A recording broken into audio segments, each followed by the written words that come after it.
It's been nearly a week since the U.S. and Israel struck Iran, and since Saturday, you may have noticed prices at the pump are increasing.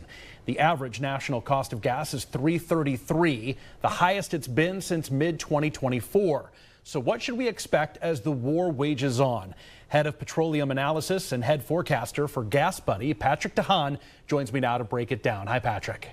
Hey, good to be with you. Yeah, so March 2nd was the largest one-day price jump since March of 2022 after Russia invaded Ukraine. Is it common to see large jumps like that in prices directly after a war begins?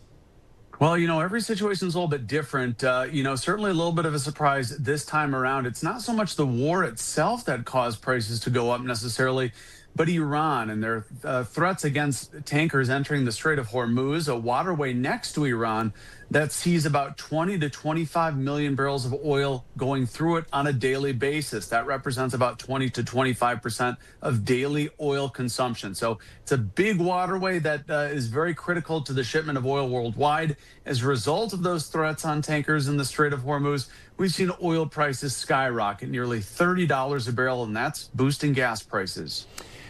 So take the Strait of Hormuz away. Why do we typically see gas prices raised during times of war?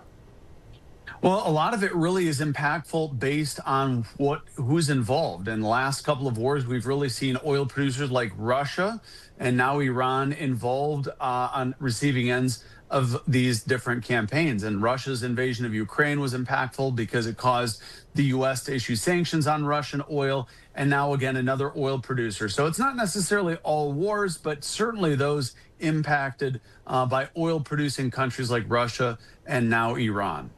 The national average price of diesel hit $4 a gallon on Wednesday for the first time since April of 2024. Do we see diesel costs raised so rapidly for the same reasons as typical gas? Well, there are some disconnects between the gasoline prices and diesel prices. Now, in this instance, because of the Strait of Hormuz shutdown, Qatar, who is a producer of a tremendous amount of natural gas, shut down their liquefied natural gas shipping. And so that put additional pressure on heating oil because of the ability to heat homes with it. And heating oil and diesel are essentially the same product. So diesel prices jumped, a lot of that because the additional shutdown of the Strait of Hormuz. In addition, a Saudi refinery that produces a lot of diesel was shut down by a drone attack over the weekend as well. So a lot of movements there. As you mentioned, diesel prices jumping now to $4.25 a gallon. That's the highest tally since 2023, as gasoline prices are now at their highest level since late 2024. In the short term, at least, it does not look like there's really any sort of end in sight for the war. So as it continues, what are you looking at that will determine or may determine whether gas prices will continue to climb or eventually maybe lower or level off at least? Well, all of it really focused on the Strait of Hormuz, and now many vessels, hundreds of ships waiting to transit the Strait of Hormuz. If we do see some vessel movement, if we see a build in confidence or a diminished attack or Iran signaling, that could open the Strait of Hormuz for those tankers to start moving. That's what I'm looking at. If movement happens, that could start de-escalating the price of oil. If it doesn't happen, it could get exponentially worse here in the weeks ahead. We've talked a little bit about the national prices, but what about locally here for us in Ohio? Yeah, Ohio has seen in the last week 3 rounds of price increases to $2.99, then $3.29, and now $3.49. The average price in Ohio has gone up 54 cents a gallon in the last week alone. So Ohio, one of the markets where we see prices cycle.